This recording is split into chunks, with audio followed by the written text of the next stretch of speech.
Hi, my name is Dave Andrews. Today I'm going to show you how to clean computer monitor glass.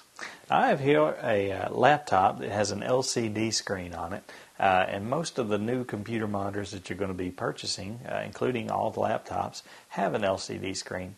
Now those are a little more fragile than your older television set screens and your older computer monitors that had really thick glass.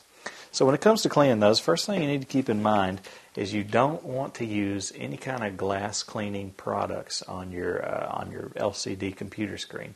This can get in there, it can mess with the electronics, and it can really mess it up. What you do want to use is just a real soft microfiber cloth.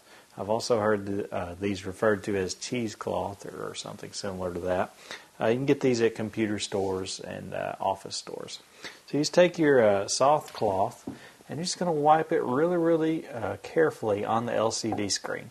Now if you start to see little ripples coming out from where you're pushing, then you're pushing too hard. You want to just really gently rub it in there. If you get a spot that's got a really bad spot in it or something, just kind of rub it around. You can take the tip of your finger and apply a little bit of pressure on there, but just don't push really hard because it's easy to damage these screens. So just work in circles, go around the screen, and that is the best way to keep your LCD computer monitor screen clean. My name is Dave Andrews, and I've just showed you how to clean the glass on the computer monitor screen.